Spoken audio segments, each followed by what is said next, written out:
All right, Meena, thank you so much for joining me. I'm so excited to sit with a classical feng shui practitioner because there's not many of you out there. Most people are practicing BTB feng shui or modern feng shui. So thank you for being here. Thank you for this opportunity. I believe the universe aligned this opportunity. I'm very excited to be speaking with you, being another fellow Feng Shui practitioner. And let's share the beauty of classical Feng Shui. I love it.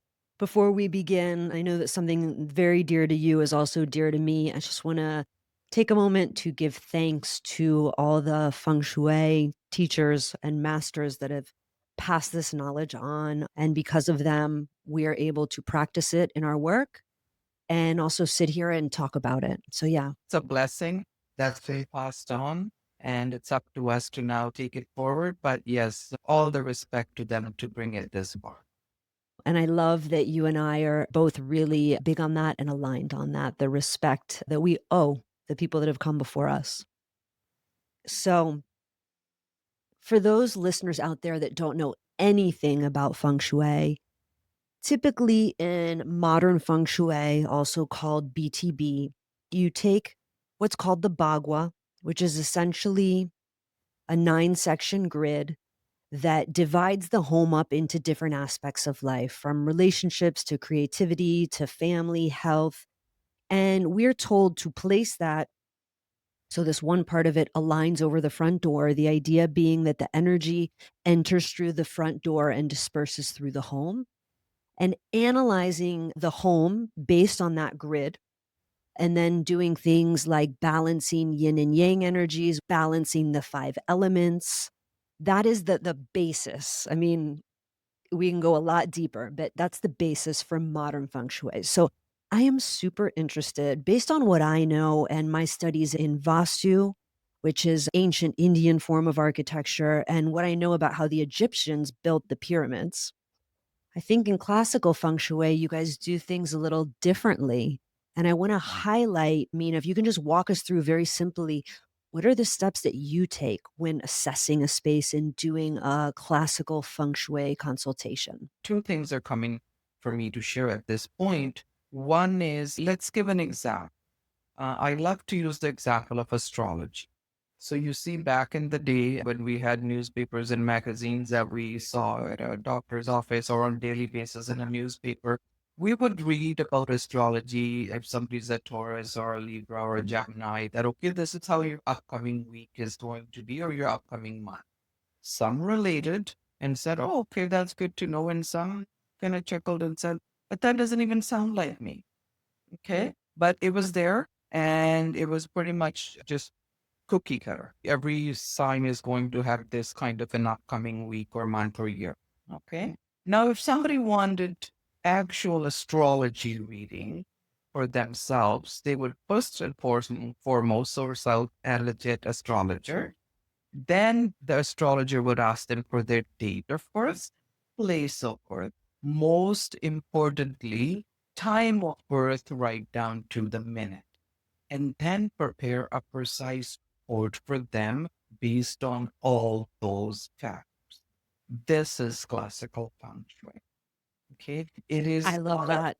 it's not something that I read in a textbook. This is what resonated with me, and this is what I share with my clients when they need to know what is the service that they're connecting with. How is it different? In classical feng shui, we take compass reading. That is when I say it has to be precise. Where is energy entering from? Is it entering at 112.9? Is it entering at 257.4? Where is it entering from? And it's not always the front door. Yes. And so that first step in terms of like assessing where it's entering from, what guides you? Is it always like from the north, from the east, or how do you figure that out? Because I think to your point, we're talking about a basic understanding of space and then a very detailed and precise and powerful when we talk about classical feng shui. So how do you figure out how energy enters into the Yes. space? So it is where the most open vast potential is. So let's say there's a home on the street in a regular street front or a cul-de-sac. And then the back portion of their home, where usually the kitchen and the family room might be, is open to this vast view. Okay. Mhm. Mountains, lakes, scenery, a golf course, anything with more than what the front would just show other homes in a street or maybe a garage. Sure, So sure. this is what we have to be mindful of. I have a virtual compass that I sitting in my office here. I consult globally around the world. I've never met them. I've never been in those cities. A lot of my reviews have actually said that Meena knew our home more than we did.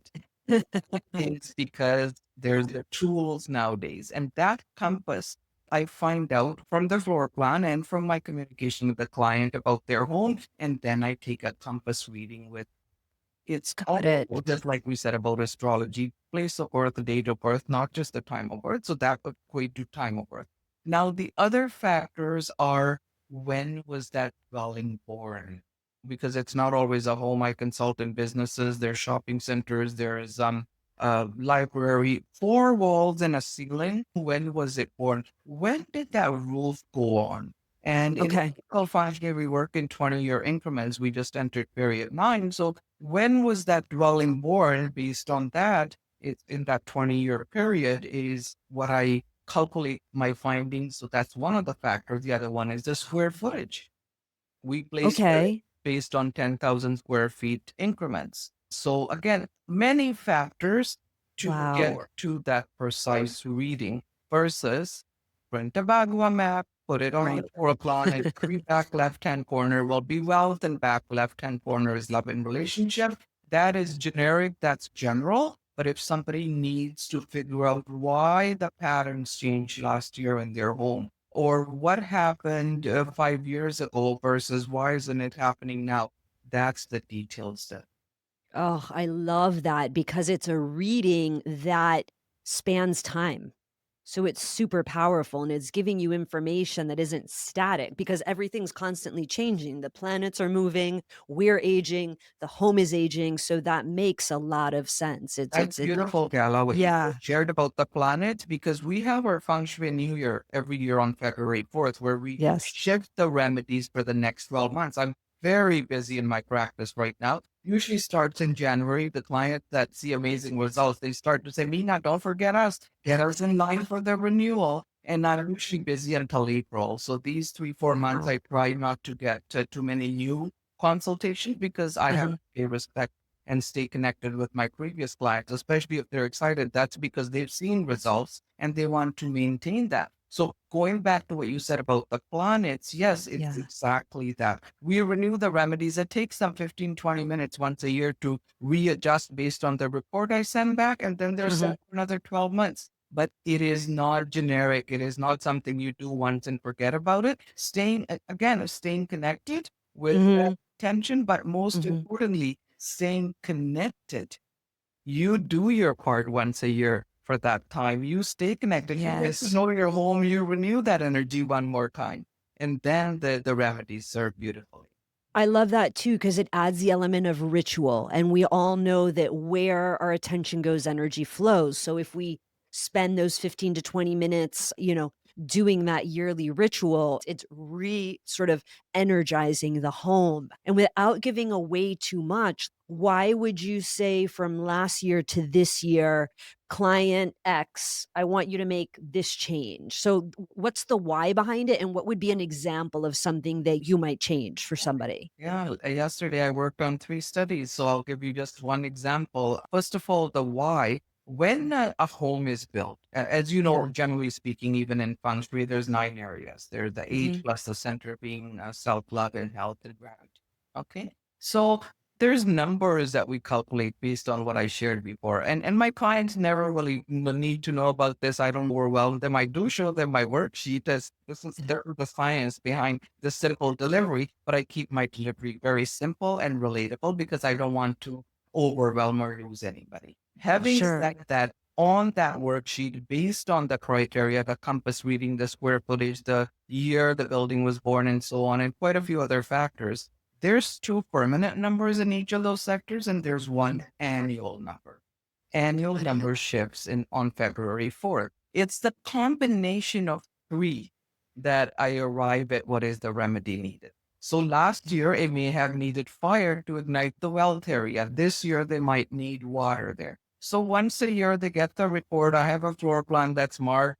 It's precise. It's showing this wall on this side is wealth. Two-thirds of your kitchen is health, and so on. Pick up that fire remedy that they placed last year, which might be a small red nightlight. We keep things very simple and beautifully incorporated into the decor, by the way. So there's no turtles or dragons or anything, because in North America, that is not the culture that is being practiced, or the decor in the home. And I need the clients not to resent their remedies, but to stay connected.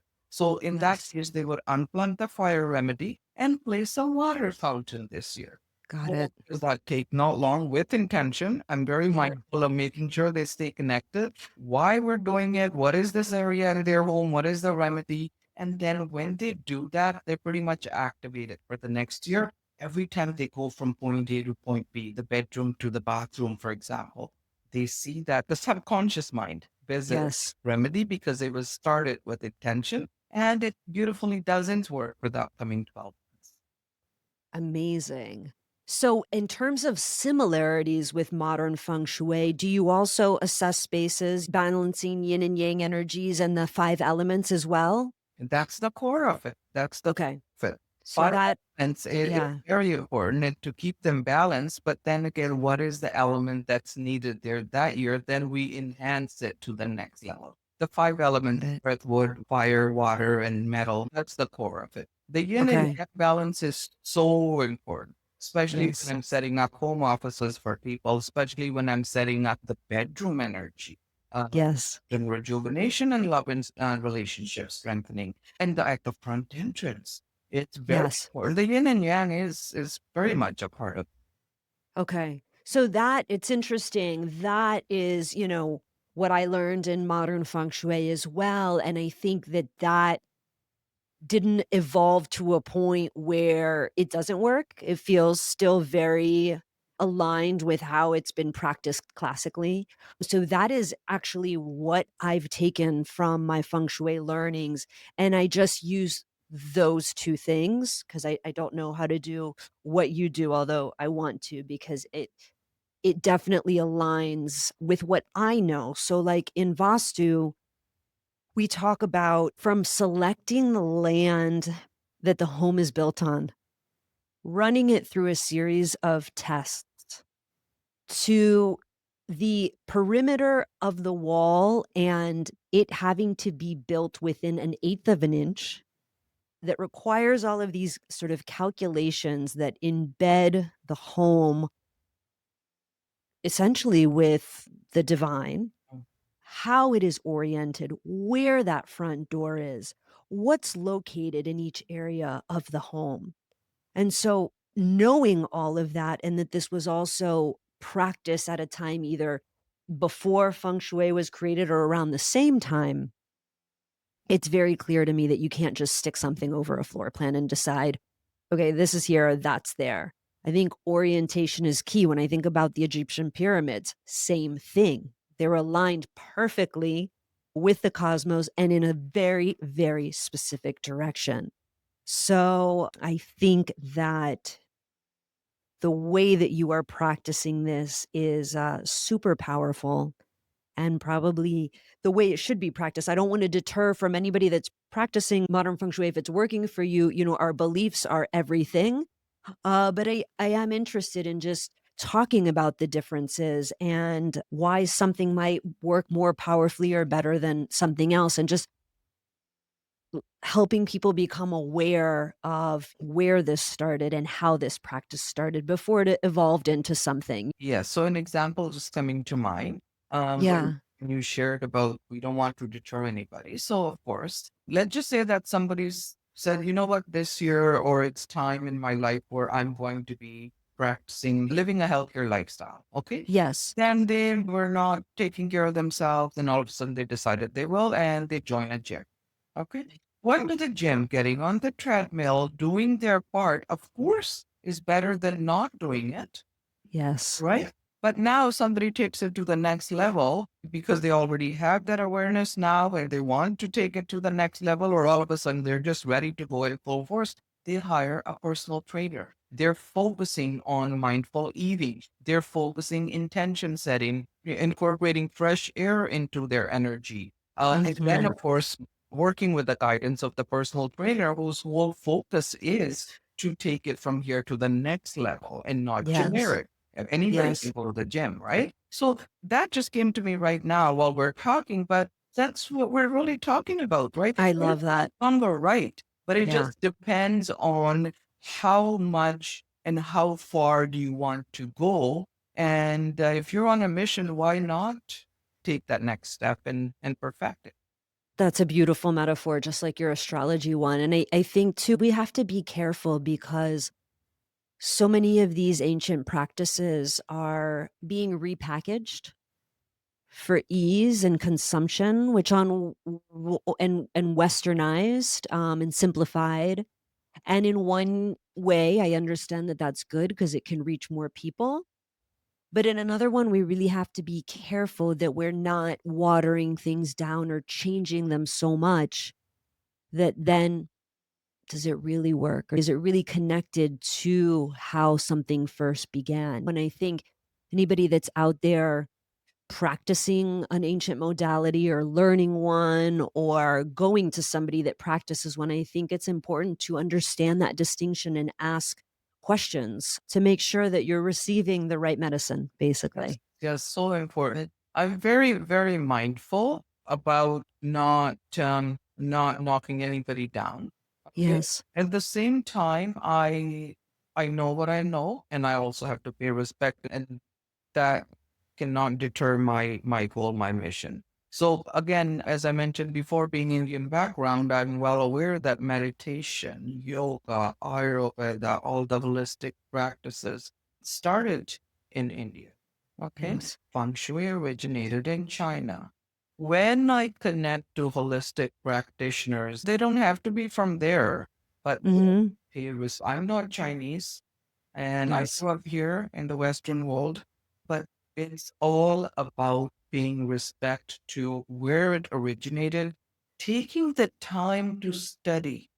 Yes. Simplified is not necessarily bad as long as it's not diluted. 100%, as long as it And remains pure. yes, and Yeah. remains pure. We can all start at Feng Shui 101. It Yes. doesn't mean that we have to get to a certain level all in one day, but being mindful of the path that we're on. I connect with traditional Reiki masters from Japan. Mm. And we are both big here. I network with a person who teaches the Reiki school with that modality. And we're both very mindful of using the word Mm. classical feng shui, Yes. and just staying true to the core of where it originated from. Yes. I wish when I started, because I got my certification in 2018, that I knew then what I know now, because I would have gotten straight to classical feng shui, and it's another reason why I wanna share this with everybody. If you're thinking about studying it, go to the classical, go to where it started. Luckily, my certification in Vastu kind of made me realize this and have this realization, and I do not assess homes by putting the bagua over the front door because of that. So I need to get another certification, I think. Um, and now I wanna talk about energy clearing. So I've been told that that does not form part of classical feng shui, and then that's something that many practitioners incorporate because they found that it's actually a very critical component of helping somebody in their home, and I wanna know what your take on that and your experiences. Mhm. Well, one thing just came to me right now, and I'll share that first before my senior brain forgets. So, when you said that it's not something necessarily incorporated in, it just made me think that maybe there wasn't a need for this 5,000 years ago. We didn't Mm. hoard so much stuff. We had open air homes back then. Mhm. You know, or Mhm. it's one or two rooms with a roof over it kind of thing in the Eastern world I'm talking about. Yes. And but nowadays, first of all, we live in homes that are, sometimes 50, 60, 100, over 100 years old, and life has happened. You know, the good old saying of it, only walls can talk, right? So that energy is still in those dwellings, in the wall, ceiling, paint, carpet, and in a lot of cases, belongings. That energy is still there. We can go on a mission, and a lot of times, a lot of my clients from their past experiences are able to relate. They get on a mission to make a shift only to fall back again, and they can't, it's unexplainable. Is that stagnant energy holding them back? I wanna add to that too, 2 things. One, I think also back in the day, people didn't move from place to place. They stayed in one dwelling. Yeah. So there it was their energy. You weren't walking into somebody else's, and I just wanted to add to that point, there's a study that came out of the Netherlands that showed, like, people in a room feeling feelings of, like, fear and disgust and all of that, that the people that came in afterwards could detect those emotions because I believe, don't quote me, but like neurochemicals left in the room or something or other. What I always tell people is like, if you walk into a room after somebody's had an argument, how do you feel?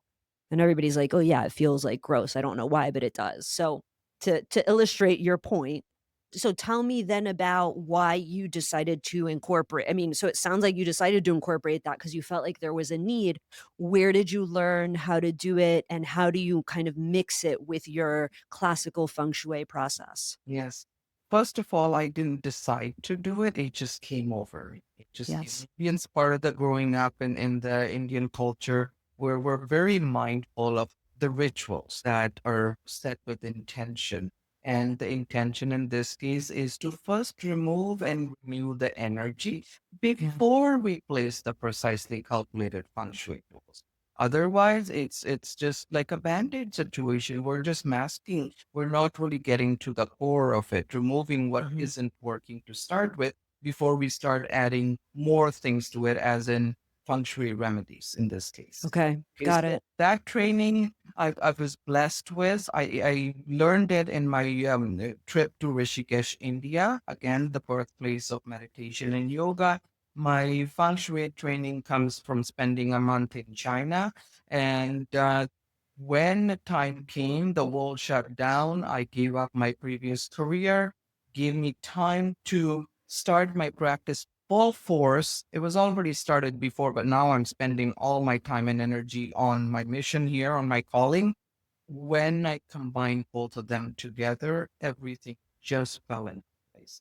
So Wow. it's a question that's actually we have a digital questionnaire that we send out, very easy to complete, but I need to know all that information. And that Mhm, question about who lived in the home before. Do you know if they moved on in a prosperous and healthy way? That mhm. question is on there for that reason. That's great to know. And do you use sage and Palo Santo, or do you use incense, bells? How do you clear? Just really All quickly, of I'm the above. curious. All of Okay, the cool. above. It Awesome. depends on what the client shared with me, what I Yeah. need. It's a three-step process though that I have. So first Okay. I go around the entire dwelling, all levels, furnace rooms, guest bedrooms, garage storage. Those are the places that actually heavier, places less visited, and places that are kept dark. Yes, Before we yes. start the ritual, we open a one window at least in each of the rooms, even if it's minus 25 outside, we just open a little bit because I need to see where I can push the energy out. Yes. I go around the entire home in this case, let's just talk home, and all levels. I end up back at the front door and I've just detached previous stagnant energy with very powerful chimes that I have and the Mhm. mantras that I use. Nice. Secondly, I go around the same space clockwise all around with my smoke ritual.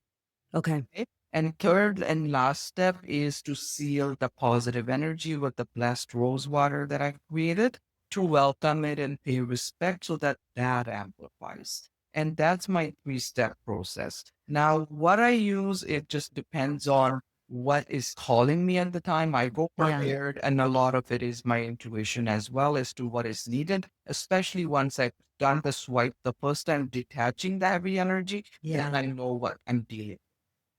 I love that. That's so beautiful, and whether you believe in this or not, just this simple ritual, and again, I wanna reiterate, where you put your attention, energy flows.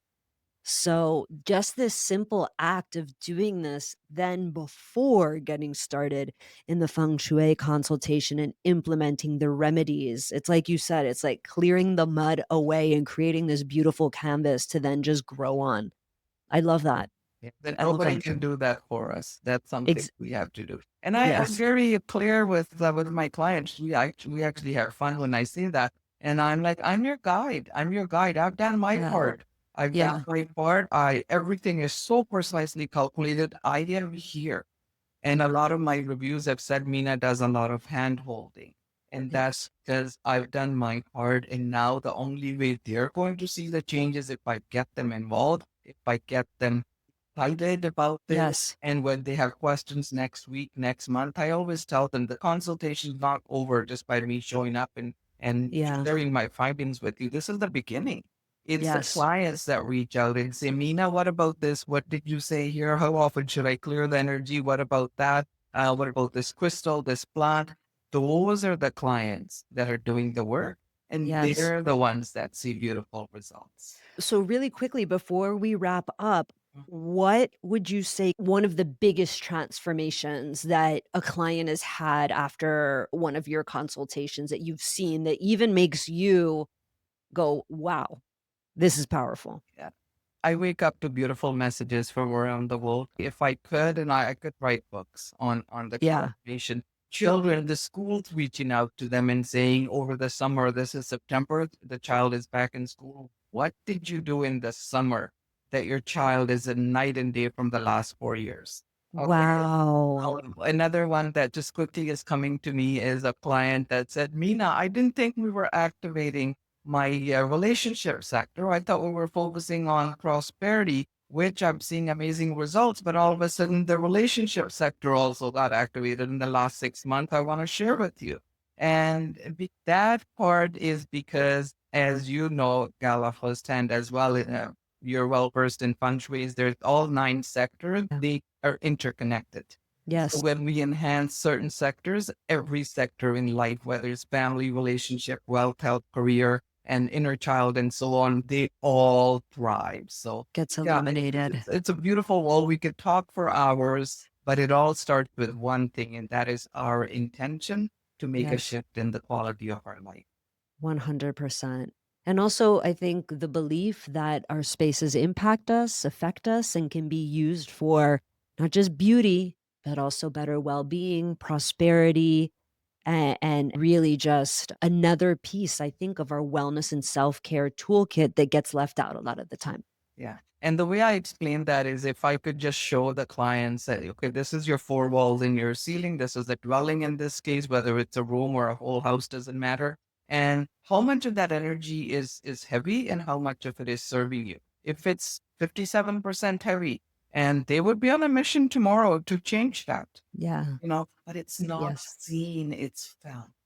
Yes. Heavy energy is still there just because we can't see it and is still blocking success. And as I said before, my remedies, my tools, I'm on a mission to keep it simple as well, but Yeah. simple, but yet precise. Precisely calculated, but simple enough in the Western world where it's a matter of a water fountain or a metal object or with intention, balancing the yin and yang and fitting it beautifully into the Western decor. I love that. So, Mina, if somebody wanted to follow you, hear more from you, work with you, how can people find you? It's the feng shui with Meena.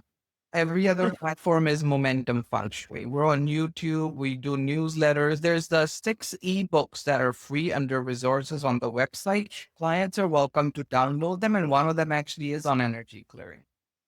Amazing. Thank you so much for this enlightening conversation, for being you and practicing in the way that you practice. I appreciate you. Thank you, Gala. It was such a pleasure to speak with a person who understands this. It was like we're just having coffee and connecting. It was a beautiful experience. And thank you for trusting me to elaborate on the beauty and the wealth of knowledge in classical funk.